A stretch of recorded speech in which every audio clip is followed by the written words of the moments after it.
¿Qué tal amigos? Muy buen día, bienvenidos. Aquí comienza Verdad y Vida. Hoy con una visita de lujo, me refiero al pastor Óscar Centurión que nos visita desde la ciudad de Buenos Aires. Ya hace como un mes que ha estado recorriendo distintas ciudades y congregaciones de todo el país, o mejor dicho, de algunos departamentos. Y tenemos el privilegio de contar con su presencia en Verdad y Vida, sin lugar a dudas, para traernos una palabra de esperanza, una palabra de fe y, por qué no, también una oración por sus necesidades. Ya le estamos dando la muy, pero muy bienvenida, Pastor Óscar, bienvenido. Gracias, Pastor Freddy. Es para mí un placer y un inmenso privilegio estar aquí en la República Oriental del Uruguay, más exactamente en Cerro Largo, Oceamelo. Y también envío un cariñoso y afectivo saludo para todos aquellos que nos están viendo y escuchando. Bien, eres oriundo de la provincia de Buenos Aires. ¿Qué localidad estamos hablando? Estamos hablando de la zona sur de Buenos Aires, más exactamente la ciudad de Claypole, localidad partido del Almirante Brown, provincia de Buenos Aires. Tu familia, hoy antes de venir al programa nos comentabas que tu familia está conformada por tantos años que llevas, nietos, hijos, etcétera. Sí, así es. Mi familia se compone por mi esposa, Olga María, con la cual estamos juntos hace 51 años, de lo cual nacieron 2 hijas, 7 hijos varones, 13 nietos y 2 bisnietas. O sea, 2 hijas mujeres y 5 varones. 7 varones. 7, wow. Oh, qué tremenda producción. ¿Y cuántos nietos? 13. Así que están casi todos casados prácticamente. Solamente quedan 2 solteros en casa que no se quieren ir. 51 años de casado. Eso suena como pasado obsoleto, algo, una especie en extinción, digamos, ¿no? Alguien que pueda decir que tiene 51 años de casados y con la única esposa y la misma mujer, eso la verdad es un gran mérito.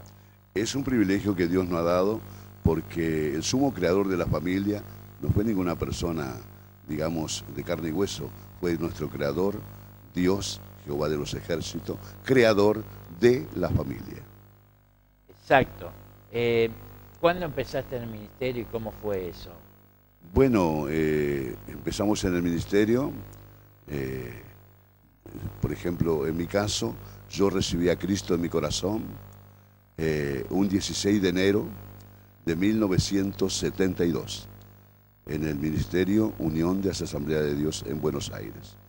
Y bueno, y luego crecimos, como quien dice, nos fuimos preparando, capacitando en el rubro de ayuda, de colaboración en la iglesia, en diversos niveles, diversos departamentos de la iglesia, y así fuimos, fue corriendo el tiempo, fueron corriendo los años, y luego comenzamos con el trabajo evangelístico y también luego el trabajo pastoral. Y damos gracias a Dios que del año 1989 Dios me ha permitido venir a Uruguay, conocer esta bendita tierra uruguaya, la cual para mí es la tierra que fluye leche y miel, a la que continúo viniendo aún hoy, en el 2023. Estamos aquí sirviendo a Dios también.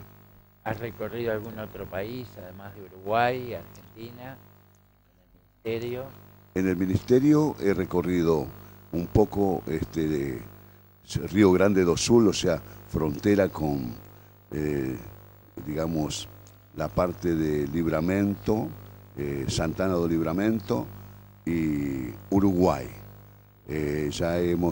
Damos gracias a Dios de conocer y haber ministrado en 17 departamentos de la República Oriental del Uruguay. Wow, prácticamente todo el país en 19 departamentos, que obviamente incluye Montevideo. Has estado por todo el país. Qué bueno. ¿Qué testimonio nos podrías comentar en estos años de trayectoria ministerial de lo que Dios ha hecho a través de tu vida? Lo que le puedo comentar es que Dios nos ha dado el privilegio y el sumo placer de ser predicador del Evangelio, y a través de eso hemos visto vidas cambiadas, matrimonios, digamos así, que estaban a punto de quebrar, se han unido nuevamente con el mensaje de la palabra de Dios y hoy continúan su vida normalmente sirviendo a Dios. Otros han sido rescatados de diversos vicios, otras personas que estaban totalmente enfermas, que son muchas, con enfermedades terminales, a cual la ciencia médica no le da alternativa de vida. Dios hizo un milagro a través de la oración en Jesús y están sanas, están libres, están sosteniendo una vida de calidad en cuanto a su salud, también a su bienestar económico y a su vida sentimental y afectivo. Cuando digo esto, hablo con respecto a su matrimonio y su descendencia, que es la familia. Bien, dijiste algo clave que desearía comentar al respecto. Anoche en nuestra prédica en la iglesia estábamos dando lectura a Hechos capítulo 4, Hechos es el único libro histórico del Nuevo Testamento, y en ese marco estábamos leyendo cómo perseguían a Pedro y Juan porque habían sanado a un paralítico que se sentaba a pedir limosna en el Templo de la Hermosa. Eso está registrado en el capítulo 3.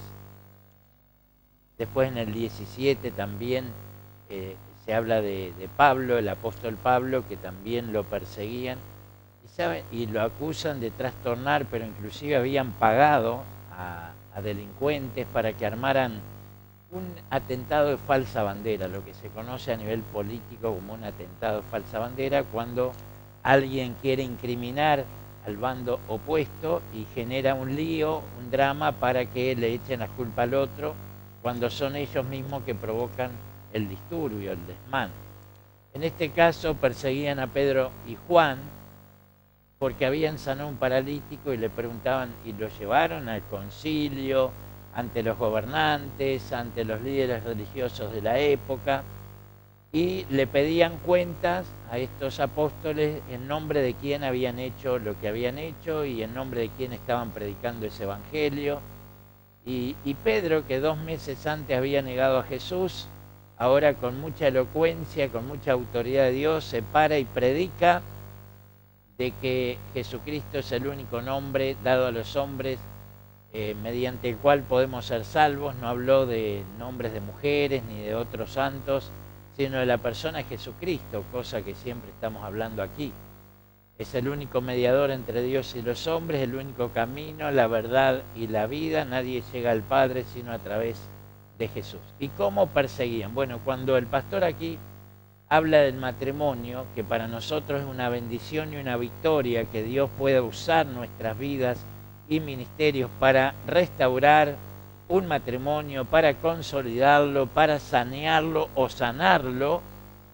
Entonces para mucha gente eso no es novedad ni significa nada, porque la gente ya hoy se ha acostumbrado que el matrimonio no dura para siempre y ya la gente se casa, los pocos que se casan pensando, bueno, si me va mal me separo, y ya prevén el tema de los bienes. Si uno de los dos tiene muchos bienes, hace separación para que no se le quede con nada. Y ya hoy la cultura lleva a que el matrimonio no signifique nada y que no haya que cuidarlo, porque total está de moda cambiar de pareja o ser bisexual y hacer lo que se le da la gana. Eso está impuesto como una cultura, como una moda. Y si nosotros venimos defendiendo la vida, que acá el pastor es ejemplo y tiene autoridad para hablar de lo que es la familia y el matrimonio, porque ha permanecido 51 años dentro del mismo matrimonio, y eso es un trofeo de Dios que le entrega a la iglesia cuando hay gente que tiene autoridad y da el ejemplo en aquello de lo que está hablando, ¿no es cierto? Por supuesto, es como un galardón que Dios le da a cada uno si es fiel, porque dice la palabra de Dios, la Biblia: sé fiel hasta la muerte y yo te daré la corona de la vida, dice Dios. Pero además de eso, la Biblia también nos dice de esta manera: por esto dejará el hombre a su padre y a su madre, y se unirá a su mujer, y los dos serán una sola carne. Y lo que Dios unió, no lo separe el hombre. Claro, eso es así, es un mandato y un diseño original de Dios.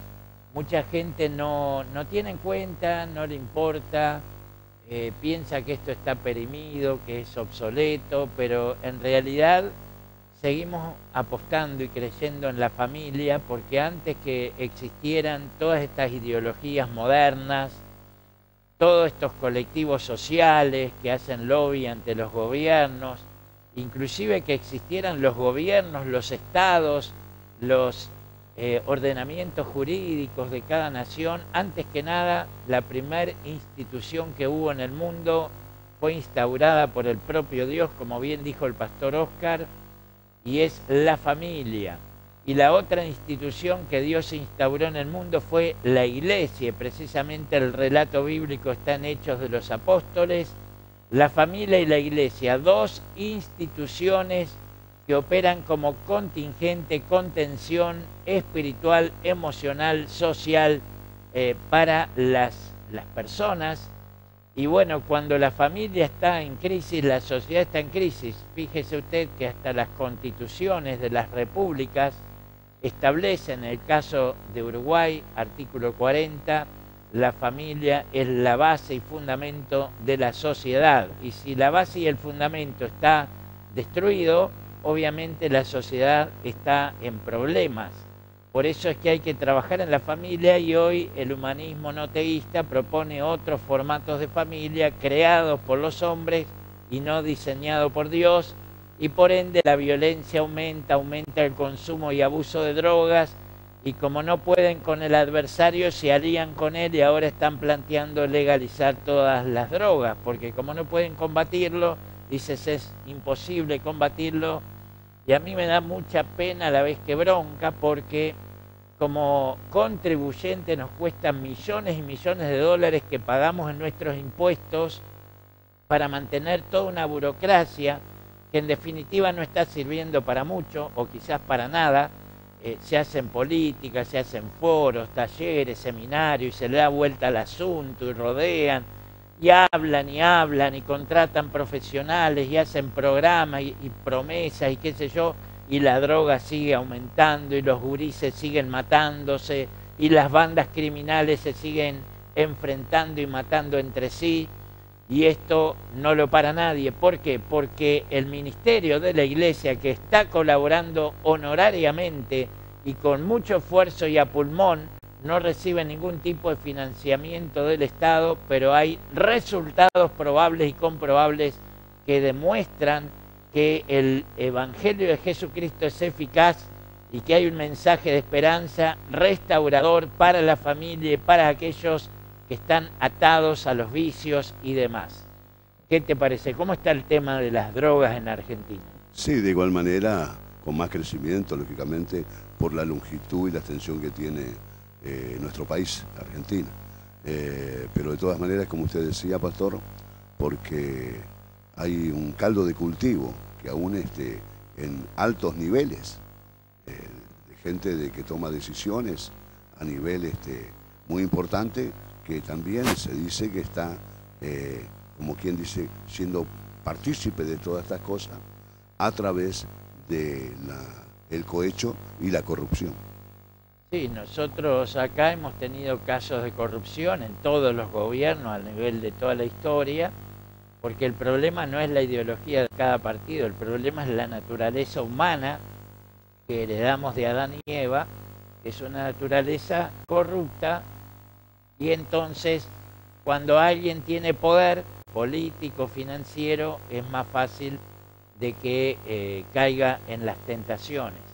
Y en Argentina, bueno, el presidente extinto, Jorge Valle, en su momento le habían dejado el micrófono abierto y dijo, refiriéndose a la clase política, los argentinos, y perdón por esto, los argentinos son todos ladrones del primero al último. Se refería a la clase política, sobre todo kirchnerista, y bueno, después tuvo que ir a pedir disculpas por ética y cortesía, pero en realidad es lo que muchos piensan. El kirchnerismo se ha robado hasta el agua del florero de la Casa Rosada, y eso le consta a todo el mundo, hay pruebas y todo, y sin embargo no todos están presos, deberían estar todos presos, pero la justicia es cómplice en muchos casos, deja de ser justicia y es injusticia. Y sabemos, estamos informados de muchas cosas que están pasando allá, como están pasando acá, y es lamentable, ¿no? Porque los contribuyentes pagan sus impuestos día a día con cada producto que compran, con todas las tasas que pagan en las gestiones con el Estado, pero sin embargo la corrupción sigue avanzando, la pobreza sigue creciendo, es impresionante, más del 40% de pobres en Argentina. Sí, está más o menos calculado en esa cifra que usted menciona, pero además yo quiero agregar algo sobre el tema de la justicia. Dice la Biblia que la justicia del hombre es como trapo de inmundicia delante de su presencia. Por eso es que hay que buscar y compenetrarse en la justicia divina que viene de arriba, de donde Dios está ubicado. De la cual nadie se escapa, ¿no? Por supuesto. De esta, la justicia de la tierra, a veces hay hermanos de religión que se perdonan entre sí, ustedes saben a lo que me refiero, pero de la justicia de arriba nadie se puede escapar, porque lo que tú y yo hacemos aún en lo más íntimo de nuestro ser, de nuestra casa o del lugar donde estemos, Dios está mirando, los ángeles de Dios están ahí mirando. En Hebreos dice que tenemos una gran nube de testigos, está observando, mirando y registrando cada acto, cada palabra. De todas formas dice, de toda palabra ociosa que hablen los hombres, de ella darán cuenta a Dios en el día del juicio. Así que si hoy día las computadoras cuánticas, que valen por miles de computadoras domésticas, que cuestan millones, no hay muchas, son capaces de archivar tanta información, fíjese, eso es creado por el hombre, creemos sin ningún lugar a dudas que Dios tiene mucho más que una computadora cuántica para poder registrar cada acto, cada palabra, cada pensamiento que como humanos podamos tener. ¿No es así, pastor? Por supuesto, Dios ha dotado a la humanidad, directamente a la ciencia, de capacidad, de creación y de producción también. Por eso todos estos adelantos técnicos, multifacéticos que hay, que usted se refiere, cuanto a la tecnología actual. Pero también debemos entender y comprender una cosa, que los ojos de Dios están mirando sobre la faz de la tierra, y dice la Biblia que estamos desnudos en su presencia. Y dice otra cosa más muy importante, que es bueno prestar atención y muchos quizás no lo saben, por desconocimiento de la palabra de Dios. Dice la Biblia que Dios nunca tendrá por inocente al culpable, y todo lo que sembrare, eso también segará. Eso es bien importante. Todo lo que sembramos, eso vamos a cosechar. La ley de siembra y cosecha, ahora que tocas ese punto, es una ley tanto natural como espiritual. ¿Qué significa eso? Bueno, en lo natural, si usted siembra papas, eso cosechará. Si usted siembra maíz, maíz es lo que va a cosechar. Y en lo espiritual, también sucede lo mismo. Si uno siembra odio, va a cosechar odio. La Biblia dice, los malos hombres irán de mal en peor, engañando y siendo engañados. O sea que la persona que engaña, que joroba, estafa a otra, a la vuelta de la esquina le sucede lo mismo y peor todavía. Y de esa ley nadie se escapa. Y la ley espiritual, a diferencia de las promesas de Dios, las promesas de Dios son condicionales a su obediencia. Usted recibe una promesa de Dios si usted cumple ciertos requisitos. Es un hijo de Dios, acciona la fe, conoce la palabra y reclama a Dios sus promesas. Y Dios las concede, porque no es hombre para mentir, ni hijo de hombre para arrepentirse. Pero cuando hay una ley espiritual, no tiene nada que ver si usted conoce de ella o no, si usted cree en ella o no cree. La ley se cumple, es como la gravedad. Usted puede decir, no tengo idea de lo que dijo Isaac Newton, de lo que él descubrió, no tengo idea cómo funciona eso, no creo en la ley, pero si usted se tira de arriba del techo, se revienta contra el piso, aunque no crean esa ley, se revienta igual. Las leyes espirituales, aunque usted no sepa ni crea en ellas, se cumplen por sí, porque son leyes puestas por Dios, el Creador. ¿No es así, pastor? Así es.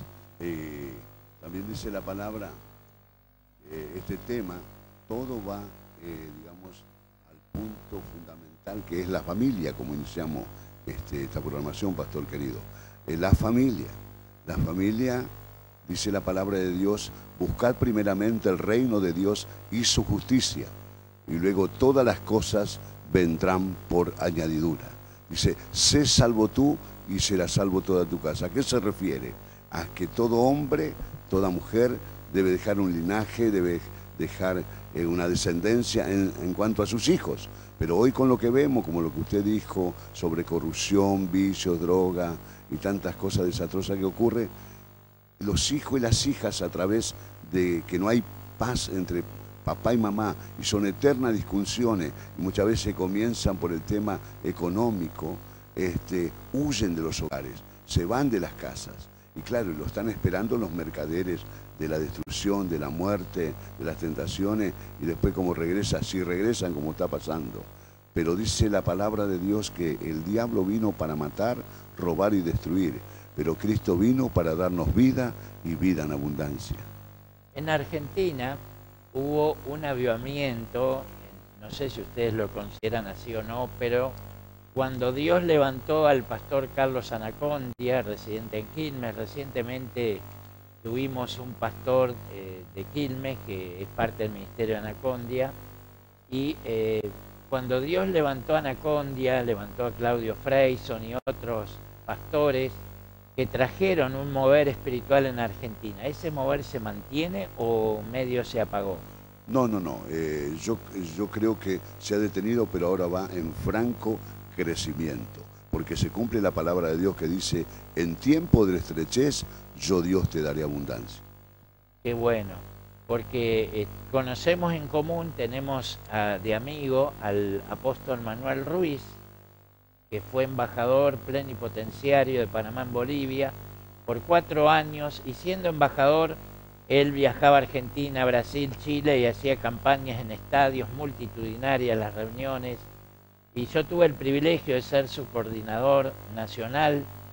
Lo invité, hicimos un evento en el Club Aguada en el 98, otro evento con el apóstol Márquez y el evangelista Morris Cerulo en el 94 en el Club Atlético Peñarol. Fue tremendo eso, hubo unas 5.000 personas de toda América, las 3 Américas, y el mover de Dios que se gestó en Argentina a través de Carlos Anacondia, Freyson en esa época, dio lugar a que miles, creo que millones se convirtieron en Cristo, millones, ¿no? Sí, sí. Millones de personas, milagros tremendos, eventos multitudinarios. Y bueno, como bien dice el pastor, ahora está retomando ese mover de Dios. Así es, por supuesto. Dios está preparando, capacitando y, como quien dice, levantando, poniendo nótica a hombres y mujeres con nuevo impulso, con un poder tremendo, una capacitación y una sabiduría de parte de Dios, que es como un refresco, es como un renuevo para el pueblo espiritual cristiano, que va a traer a la palestra dentro de mucho tiempo muchas bendiciones, no solamente para la República Argentina, sino para toda Sudamérica. Cabe destacar que las personas no venimos a Cristo cuando todo va bien. Por lo general venimos hechos pedazos, tenemos problemas serios, pensamos en matarnos, estamos deprimidos, desalentados, no queremos vivir, o al menos no queremos seguir viviendo la vida que más bien es sobrevida. Hay gente sobreviviendo y no viviendo la vida. En Argentina el golpe de las Malvinas, ¿no? ¿En qué año fue eso? 1982. Ahí va, el golpe de las Malvinas, que fue muy humillante, por cierto, que vinieron los gringos de tan lejos y mataron tantos miles. ¿Se acuerda de cuántos miles murieron? Y sí, fue una cantidad muy importante. La mayoría eran gente joven que estaba en la colimba, como le decían, el servicio militar obligatorio, y esto trajo un quebrantamiento a ese pueblo hermano. como también está viniendo ese quebrantamiento poco a poco a Uruguay, y lo que está pasando no es nada, lo que se viene es peor, y no es que seamos pesimistas, es que conocemos algo del mundo espiritual, cómo se está gestando todo. Dios ama al Uruguay, Dios ama a la Argentina, Dios ama a la gente, pero la gente no quiere saber nada de Dios, vive de espaldas al Señor, le da la espalda intencionalmente, dice: a mí no me vengan con esas cosas, yo tengo mi religión o no la tengo, soy ateo, no creo en nada. Entonces la gente vive de espaldas, hace lo que se le da la gana, y como rechazan a Dios, no tienen la cobertura de Dios. Y Satanás vino, según dijo Jesús en San Juan 10:10, a robar, matar y destruir. Y es profesional haciendo ese trabajo, tiene miles de años, mucha experiencia. Destruye y mata sin piedad de mujer embarazada, de abuelos, de niños, de bebés, no le importa nada, él mata todo lo que se le cruce en el camino. Entonces, cuando empiezan a suceder cosas como las que están pasando, familias destruidas, jóvenes destruidos, atados a las drogas, gente presa. El otro día entregamos una mujer a Cristo en el INR, madre de 5 hijos, que realmente tiene 3 hijos presos también, y así uno ve, a veces está la mujer, está el marido, están los hijos, todas las familias presas. Esto es realmente lamentable y cosas que son inéditas en nuestra historia. Nuestra sociedad siempre fue muy tranquila, muy más allá de los problemas políticos y demás, siempre hubo mucha tranquilidad en el país. Somos 3,5 millones, siempre digo 3,5 millones que somos los uruguayos, podríamos caber en un barrio de Buenos Aires. Sí, por ejemplo, en la zona sur de Argentina hay un barrio muy, digamos así, muy conocido, muy importante, que se llama La Matanza. Es una localidad que esa localidad tiene 1.300.000 personas. Wow, casi como Montevideo prácticamente. Es impresionante. Bueno, entonces Dios tiene que permitir un quebrantamiento en la sociedad, a veces guerra, como está pasando en Israel. Fíjese usted, Israel es el pueblo elegido de Dios, el nieto de Abraham, que Dios escogió esa pequeña gran nación para manifestarse al mundo. Dice la Biblia: los suyos vino y los suyos no le recibieron, pero a todos los que le recibieron, San Juan 1:12, les dio el poder de ser hechos hijos de Dios. Entonces, cuando los judíos de la época de Jesús pidieron que se soltara un delincuente llamado Barrabás y que Jesús fuera asesinado, fuera ejecutado, de la forma como ejecutaban a los criminales, a los reos más delincuentes de la época, entonces la gente, ¿saben lo que dijeron? Que su sangre sea sobre nosotros y sobre nuestros hijos. Es decir, la sangre de Cristo aún sigue vigente para salvar, perdonar, para limpiar nuestros pecados. Pero ese pueblo se echó la sangre de Cristo en sentido negativo, que sea sobre nosotros y sobre nuestros hijos. No es casualidad lo que pasó con el nazismo en la Segunda Guerra Mundial, que 6 millones del pueblo de Israel fueron ejecutados de una forma terrible, y no es casualidad que siempre estén en guerra y siempre estén muriendo cientos o miles de ellos a pesar de la tecnología que ostentan. Cuando se rechaza al príncipe de la paz, es natural y es obvio que vamos a estar en guerra, que vamos a estar en conflicto, que vamos a estar de alguna forma siendo rehenes del enemigo, como le está pasando a Israel. Unas palabras finales, pastor, tenemos 3 minutos y posteriormente una oración por nuestros televidentes. Bien, es necesario entender y comprender lo que Jesús dijo en la Biblia: venid a mí, todo lo que estéis trabajados y cargados, que yo os haré descansar. Y aprended de mí, que soy manso y humilde, y hallaréis descanso para vuestras almas. Esto es lo que no tienen las personas, hombres, mujeres, se acuestan a la noche, se acuestan mal y se levantan peor, porque su cuerpo descansa, pero su alma no puede descansar, porque solamente lo que le puede dar descanso y alimento al alma es la palabra de Dios, la Biblia. Una oración, por favor, mirando a la cámara, para que la gente pueda Bendito recibir. Dios y Padre Celestial, en el nombre de Jesús, nombre sobre todo nombre, sobre el cual se doblará toda rodilla y toda lengua confesará que Jesucristo es el Señor. Te rogamos, Dios, que pongas tu mano sobre los necesitados, sobre los enfermos, sobre los oprimidos, sobre los que están desocupados, los que están padeciendo una enfermedad terminal, quizás a su última minuto de estadía aquí en la tierra. Te rogamos que hagas un milagro, porque tú eres un milagro. Tú llevaste sobre tu cuerpo toda enfermedad y por tus llagas, Señor, somos nosotros curados. Gracias, Pastor Óscar Centurión de Buenos Aires, por estar compartiendo con nosotros en Verdad y Vida. Desde aquí te enviamos saludos para tu esposa, tus hijos, tus nietos y los hermanos de la congregación. Desde Melo, Cerro Largo, Uruguay, para todos nuestros hermanos de Argentina, porque luego le daremos la copia de este programa y va a llegar muy lejos a miles y miles de personas más. Gracias por haber estado. Gracias a usted por invitarme. Y amigos, nos reencontramos mañana con más Verdad y Vida. Que Dios les bendiga, que tengan la mejor de las jornadas.